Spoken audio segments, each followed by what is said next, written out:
Like, when did you start playing music? Yeah, so I started playing music at a young age. My grandma bought me my first guitar when I was probably around like 5 or 6. It was for my birthday. She told me I was getting it, and that morning I came downstairs dressed in a suit, went to our friend's music store, ended up getting my first acoustic guitar, and I like was into playing and I really liked it, but I just like couldn't really do the lessons. I wasn't committed to it at that point. And then later in life, probably around 10 or 11, my dad started playing guitar, singing, because he was inspired by my aunt who lived in Winnipeg. She was doing the same thing. So then my brother and my dad would be playing guitar together, and I got inspired to relearn on my old guitar. And then me and my dad played a lot, and that's kind of what inspired me to be a performer, because we used to always just like pull out the acoustic guitars at parties and start playing and singing songs. And that was kind of my first experience of like playing to a crowd and getting a reaction of people. And that's what really pushed me to start learning more and more. And then I moved forward from that and started playing more with my brother, and we played like rock and metal, and we eventually started like a metal band together in high school and junior high, and we played tons of gigs around town. Played McEwen Hall Ballroom in Calgary, which is like pretty big venue for like opening up for a music festival. And then that kind of died down around high school, and just then I was like kind of getting busy with work and stuff. I used to be a graphic artist, so I lived on my own, and I was one of the first people in our friend group to have our own place. So they would always come to my house and like hang out after work and stuff like that, and I just always had people there. And they started jamming and singing like, you know, Simon and Garfunkel songs, lots of folk music.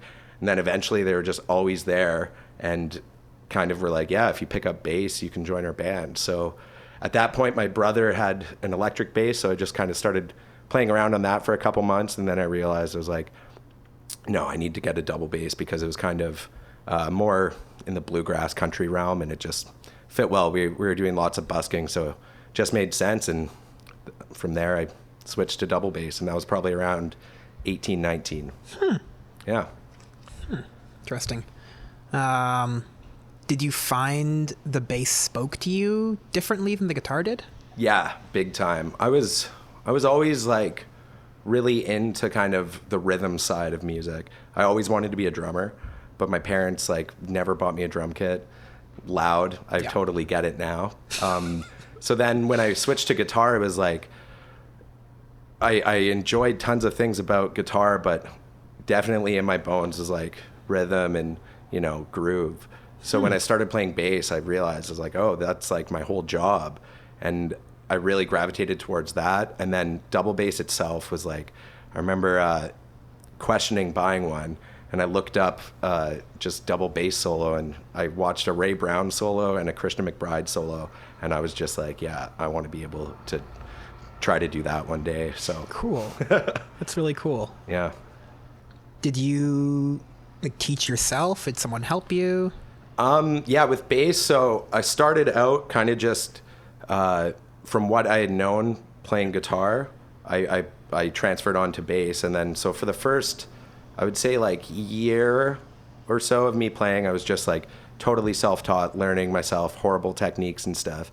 And then once I realized like, okay, I want to take this more seriously, then I looked around for a teacher. But problem is I was never really like into jazz that much as a kid. I was never really into classical that much, but I knew getting a classical teacher would probably be a good way to go. But it was just like so hard because I didn't read music. I didn't know theory. It was just all what I knew from playing with people. So then I decided to, I looked up the bassist in the Calgary Philharmonic Orchestra, one of them, because I found his card at the string shop that I was buying my strings and getting my bass worked on at. And I eventually took a few lessons with him. His name was Matt Heller. I believe he's still in Calgary doing that. And yeah, he just kind of got all the fundamentals on the instrument going for me with like proper bowing technique, proper hand technique and everything. And it was very interesting doing lessons because he was from a completely different background than I was from or where I was trying to go. But he was very, just had all of his bases held down with theory and technique and everything. Like he had been taught from a young age. So he got everything started for me. And I didn't take lessons with him too regularly, just like got my shit in order, and then would play and stuff and go back to him when I had questions. And so that started me off. And then I only had one more teacher before I moved to Toronto, and he was Cody Hutchinson is his name. He's a jazz bass player, and that was my first introduction to kind of playing jazz. It was when I came up with the idea that I wanted to go to jazz school. So he started getting it worked out for me. And So you said that jazz wasn't something that appealed to you when you were growing up. You were more of like a rock metal guy. What made you want to go to jazz school? That seems like a...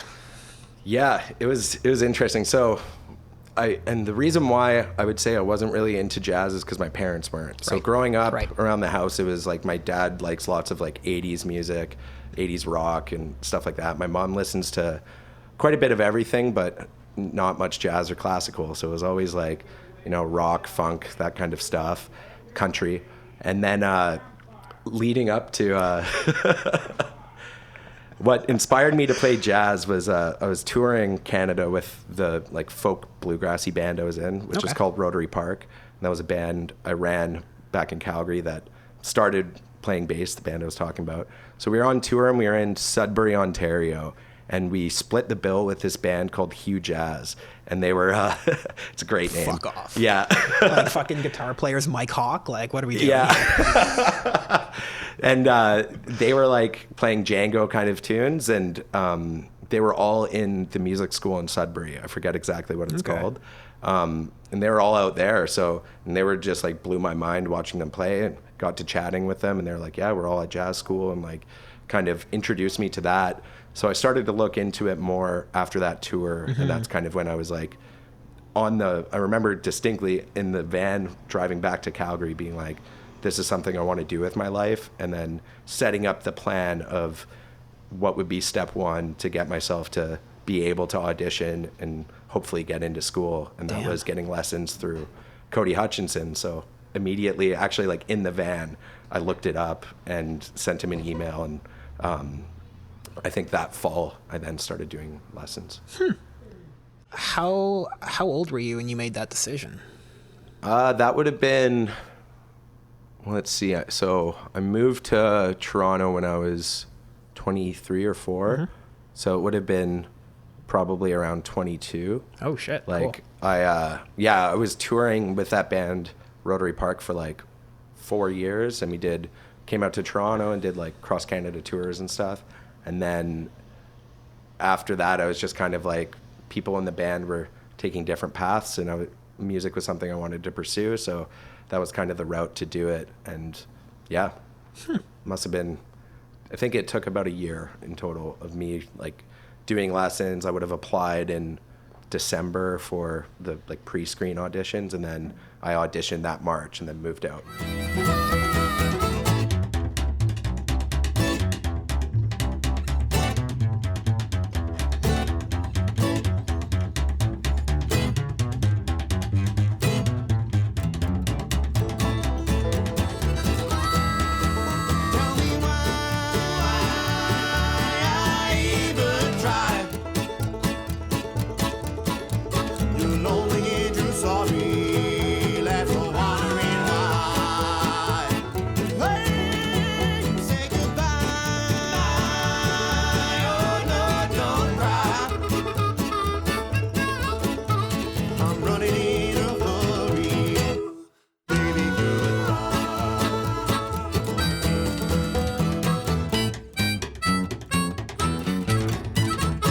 From what you were saying, the thing that really jumped out at me was how you sought out a teacher and you were like going to them when you needed to, when you had questions. Yeah. Which is like very intentional. Yeah, I was, and it was also a financial reason too. Like I couldn't afford to do, a lesson every week. And I think looking back now at that point, it was like, I think I was maybe doing like one a month or once every little bit. At first I was doing it every second week or so, and then it just died down because it was like I needed the time to digest it and figure stuff out before I, because you can take so many lessons and just like not work on the stuff and not gain anything from it. So I wanted to actually digest what I was being taught. But that all kind of came from a further plan. Like I want to eventually open a music venue in the country somewhere and like be able to teach music lessons out of it. And this was my plan to getting towards that retirement plan, was going to school so I could teach people and actually understand what I was talking about, rather than just like, oh, this is what I taught myself. I didn't want to teach people the wrong way to do music and playing bass. I wanted to make sure that I was giving people like correct information, good habits, and not just taking their money for nothing. That's really cool. This idea of like giving back from what you were given. Yeah. Which kind of, it makes sense with the journey you've described, where people notice something in you, gave you opportunities, and you're like, man, I gotta pay that forward. Yeah. Give it back to the next ones who want to go on this crazy journey. I think that's a huge part of what music is about, is, people can spend all day practicing in the room and sound amazing. But at the end of the day, if you aren't going out and supporting people that are making the scene what it is, going out and showing face and like connecting with these people, you aren't going to ever break through into the community with everyone, because it's so much about supporting others, giving other people opportunities. Like there's so much to do by just going out to a local show, having a beer. And once I started to realize that, a lot of doors opened up to me. Yeah. What was the music scene like in Calgary for you, I guess, as a teenager and a young adult?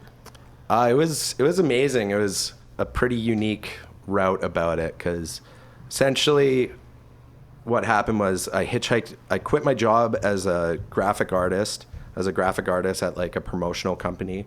And I was also working another part-time job. So I'd be working like 14-hour days.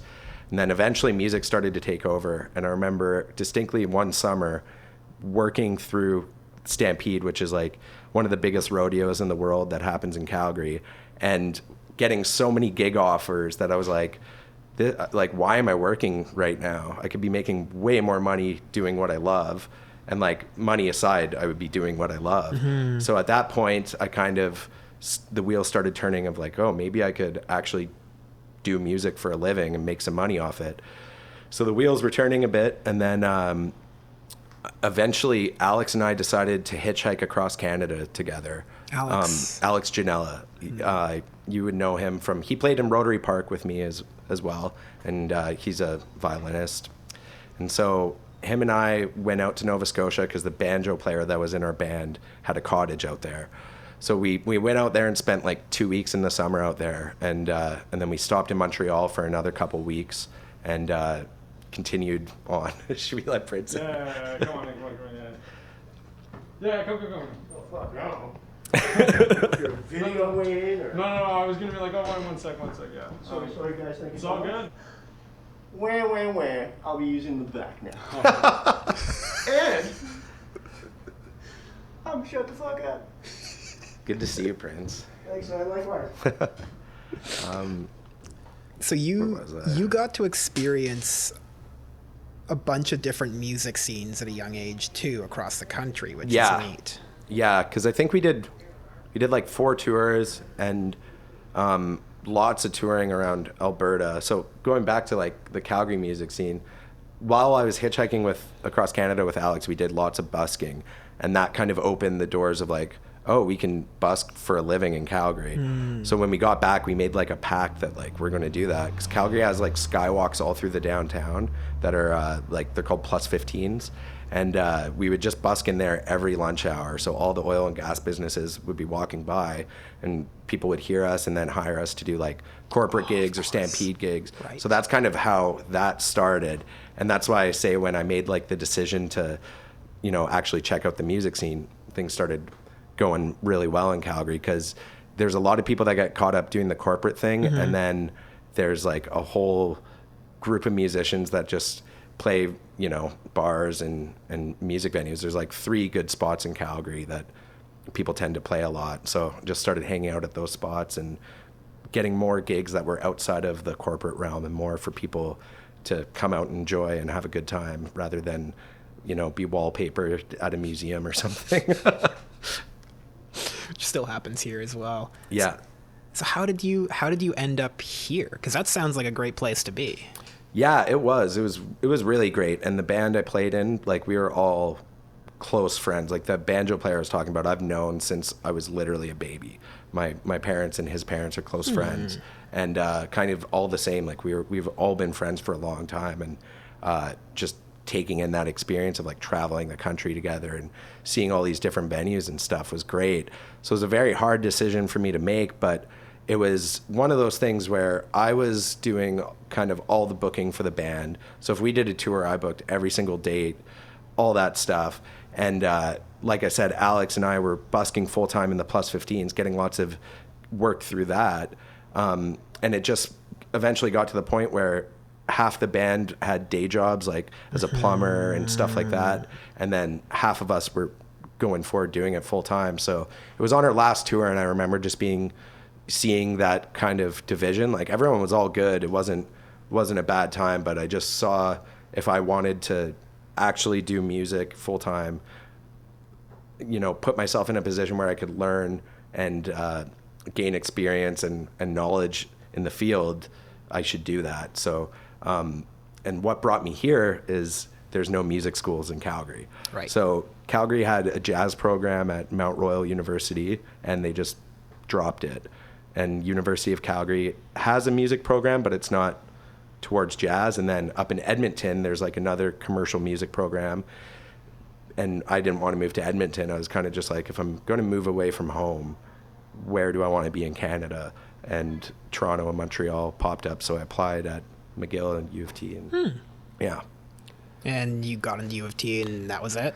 Yeah, I flew out, did my audition, and I remember like just the whole experience of my audition there. I knew I was going to end up going there. It was just the people I met that were doing my audition were just like-minded. We had like a great conversation. I just left that interview and audition feeling great, and that I was probably going to end up there. Cool. Yeah. And you had to wait a few weeks to find out. Had to wait a long time, and it was a weird experience. And like, it would have been good. It's just an interesting kind of change in my life to what would have happened had I not gotten into school. And like, I know I'd still be playing music, but it's just, I think back and like all the people that I know now in my life in Toronto that like are going to be, you know, a huge part of my life for until I die. That wouldn't have happened had one person said that I couldn't get into school. Yeah. It's interesting. No, it's crazy to think of those like people in our lives that even at the time we don't realize it, but we look back and we're like, damn, that one person actually had like a huge effect on where I am now. Big time. And like, even sometimes you look back and it's like things that you were down on at the time, and then 5-10 years later you look back and you're like, had that not happened, I wouldn't be where I am today. So now you look at a negative situation that you're very grateful for. That's really wise, and that's, I think, something that'll help a lot of people when they're in moments today, or even yourself when you're in a moment today and you're like, but then you remember, yeah, man, shit was weird 5 years ago too. Shit was weird 10 years ago. Shit was weird last month. Yeah. And I'm glad it happened because here I am now. Yeah. I think life's like a roller coaster, you know? People go through ups and downs, and it's the hard downs that bring the hard ups. So, it's, you know, you gotta experience both sides and just kind of be grateful for being alive, because every experience has something that you can take from and, you know, learn from in the future. So. It kind of sounds like some good advice for the younger version of yourself too, eh? Yeah. Like that's solid. Yeah, I've been thinking about that more now with, you know, having time to think and not be so go is kind of just what I would tell myself. And a lot of it, like myself before playing music, would have been more inspiration on that I could actually make a living doing it, because I stopped playing for a bit in high school, and that was like right when kind of all the metal bands I was in were like breaking up. I was getting more busy working and stuff. And I think a huge part of it is because I just lost hope that I could actually like make money doing it and stuff. And if I could go back and be like, no, this is actually like a career you could follow, I think I would have probably, worked a bit harder in those few years or kept it going anyways. But Do you think there's a version of yourself that's like a bass player in a metal band right now? oh, I would love it. Yeah. It's funny. Like I used to listen to a lot more metal and I still love it. And I would love to play it, but it's just, I love all kinds of music so much that, I couldn't really just like pigeonhole into one genre. But the one thing about metal is just like now when I listen back, because before it wouldn't matter my mood, I could listen to, the heaviest music or whatever. And now when I hear it, I'm like, how did I used to listen to this? Like at any moment, like first thing in the morning, walking to the bus, having some music raging in your headphones. And now it's like, I understand my moods as a person more. Yeah. Would you say that music speaks to different moods? Yeah, very much so. And I think that also might be a piece of advice that I would have told myself too, is because right when I started opening up my mind to, like, I was always really into music from country to rock to whatever, but as soon as I just consciously was like, you know what, there isn't bad genres. There isn't like, you don't have to define yourself by a genre. There's good music in any kind of genre, and a good musician should recognize that and want to learn that. So I think it's all just about like opening your mind and finding what's good in each genre and what you like about it, and then growing from that. Yeah. This will be a fun question for you. He's barely gotten past his third birthday, okay? Yeah. Matt's therapist is scheduled to come for 7 p.m. I thought this was it. My dad always films my therapy sessions. Yeah. It's what? Can you imagine? That's some trauma. Yeah.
So yeah, how would you define genre in music? Genre, that's like a hard question for me, because pretty much every group I've been in is essentially genreless in a point. Like, people can give us a genre because of our instrumentation, but I always like playing any type of music. Like, a good song's a good song. So it goes back to that mentality, but I do think that there are things that define genre, like instrumentation, style of music that you're playing. And if you're getting into like, the purest form of these genres, you have to be knowledgeable about that. But I've never been one to say we're this band, or we're this kind of genre of band, because as soon as you do that, you open the door to, purists coming in being like, oh, well, bluegrass doesn't have saxophone, for example, something like that. And so I kind of just take that word out of everything I play and try not to define it, and just let people take in what it is and enjoy it for what it is. Raise something really interesting. How do you navigate the tension between tradition and experimentation? I think it's tough. I think, just like I said before, being very knowledgeable about what came before you, making sure that you actually listen to, you know, the pioneers of each genre of music that you're trying to play, and just like being knowledgeable about that. But through playing, it's like, you know, if you're going for a pure form of something, then you have to kind of stay true to the rules that are there. But I would say I just kind of like don't define it so that I don't really have to, you know, play into those traditions, because if we're just playing music, then there's not really any rules to follow. You know, whatever you think sounds great to you and is good for the moment is what you should do. But you shouldn't be shitting on, you know, long-lasting forms of music. Understand it, appreciate it. But for me, no one wants to hear me play a version of someone else. Right. I got to play what I feel is right. And that's for you. And like, that's kind of a personal conversation that everyone, like every musician can kind of have in a sense. Yeah. It's always something I've kind of just based on what I listen to. I listen to so much music, and like we were saying before, with so many different songs can hit you differently depending on what you're going through in your life. And I feel like anytime I perform, I want to throw something out there for anyone to grab onto, and not just like, if someone comes in and sees you and they don't like the first song you're playing, there's another 19 songs that won't be the same as that one that people can, you know, grab onto. What is it that people are, what do you think it is people are grabbing onto? I think it's honestly pure enjoyment on stage. I think like musicianship and all of that, people want to see quality music and quality performance. But when you see a group of musicians experiencing something that looks like they're experiencing, like they look like little kids, they're experiencing it for their first time, they're just leaving it all out there, having so much fun. I think no matter what style of music you play, people are attracted to that.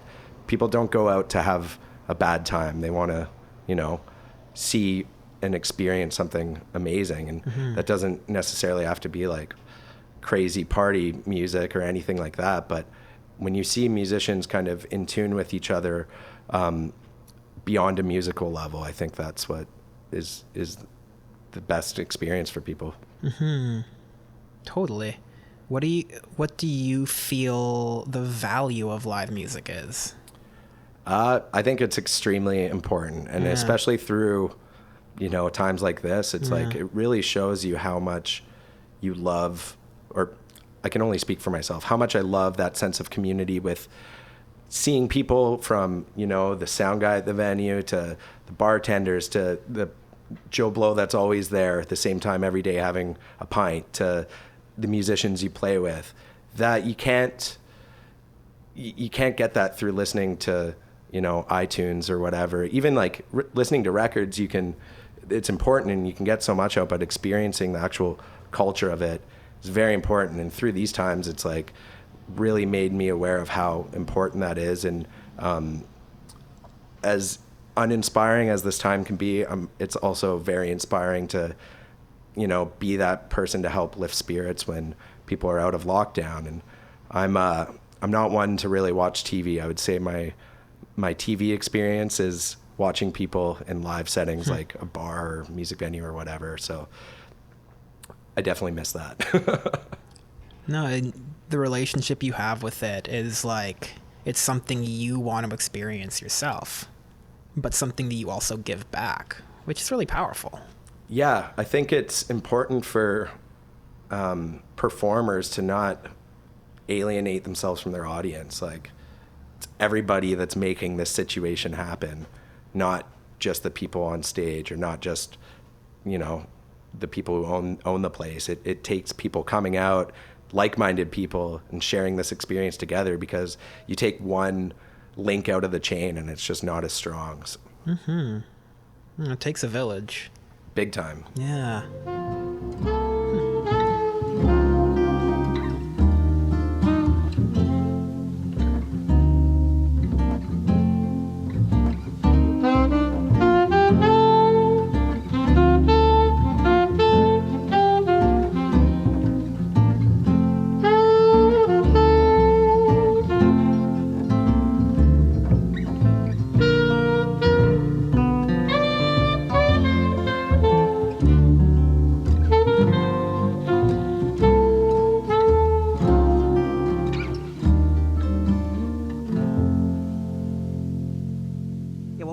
what was the first gig you played in Toronto? And First gig I played in Toronto would have been,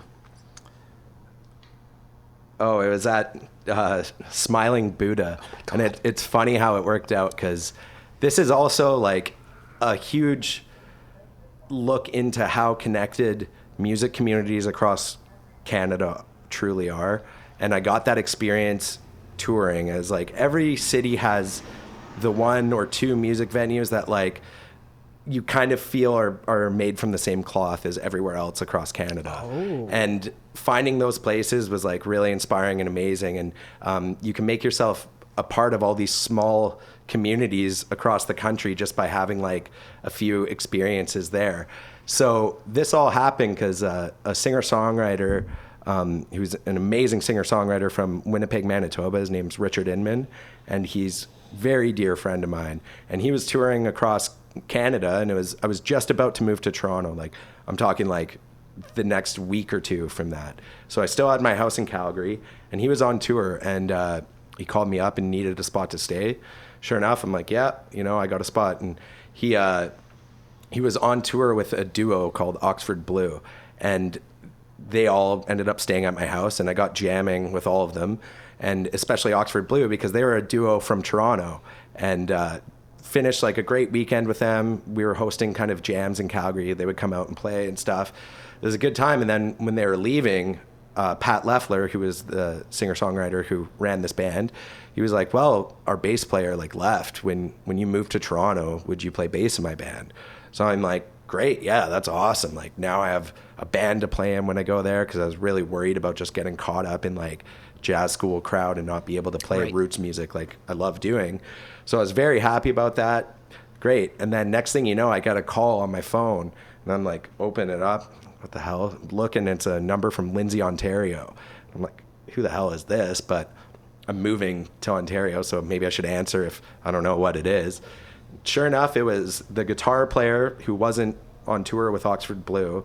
He was still in Lindsay, calling me and asking me to book me for this gig at the Smiling Buddha. And that guitar player is Jason Jones, who's like one of my best friends in the world now. So I talked to him on the phone in my house in Calgary, and he was in Lindsay, and we talked for about an hour and a half just about music that we loved and shared. And then he booked me for this gig. So that was my first gig in Toronto. That is crazy. And I should say that I've played hundreds and hundreds of gigs with Jason and Oxford Blue now, but it's one of those things where had I said no to Richard staying at my house, my life in Toronto would have been way different. So, dude, totally. You said something really, really neat. You said there's a cloth that ties together a couple venues in every city in the country. Yeah. What is that? I think it's just, I ask myself that a lot, but I think it's just like-minded people trying to facilitate the same experience that they know they've had throughout their life. And a lot of it is orientated around music. Mm-hmm. So it's kind of weird how close-knit some of them are. And it's like, I constantly think about all these people that I've met across Canada and how they would be so fitting in this community that I'm in Toronto. And yeah, I think it's really just people understanding the good things in life and wanting to bring these to people that might not have had the opportunity to be in that situation to experience it. Now you can just know to go to the spot any night and be a part of it. And you know that wherever you are in Canada, as long as you're in a city or even a town, you'll find a place like that. Yeah, you ask the musicians. It's like, Calgary, you got Ironwood and Mikey's Juke Joint, and moved down, like times changed in Winnipeg, and there's just like Gus's Pub in Halifax. You got all these places that are, being a huge part of making the Canadian music scene thrive as it is. Dope. Yeah. So, I know you play at the Cameron House a lot.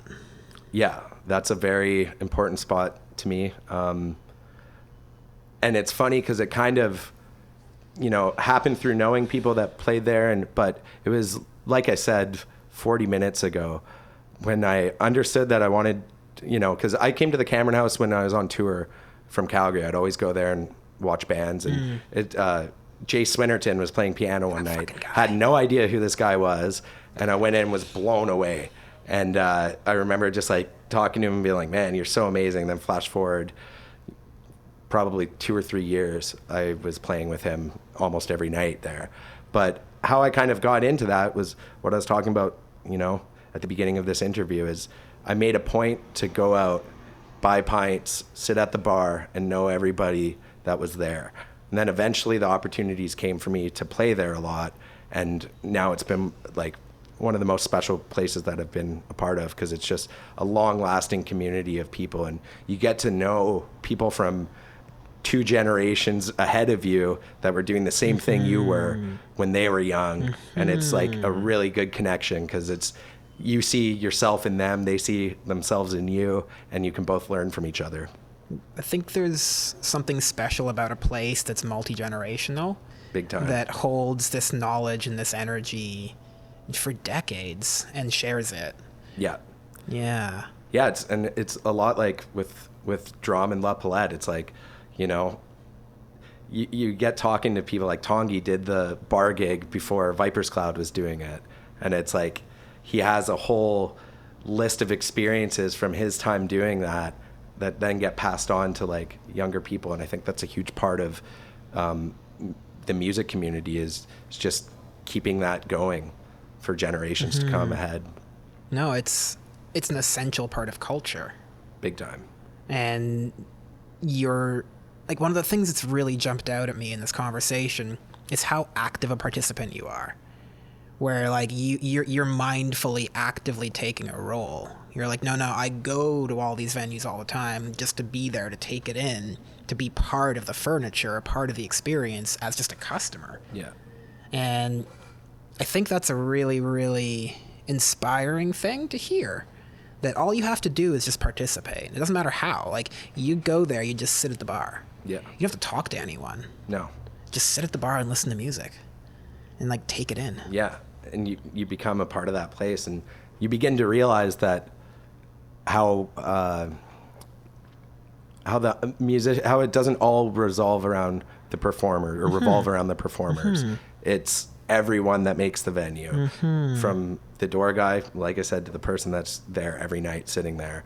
And going to these places, you start to experience that and realize how this is a huge part of everyone's life and the great things that this brings, because it's, you know, essentially a living room that you can go to away from home. And that's kind of how I see every place that I go to play. Like, I don't really go out and, you know, eat dinner at fancy places and stuff like that, because why not just go somewhere that supports me, you know?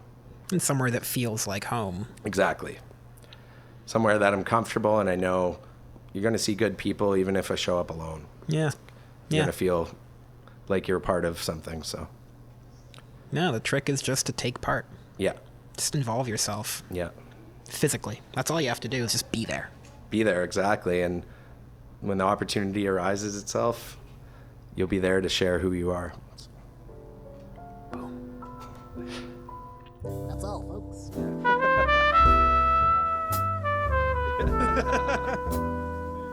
Dope.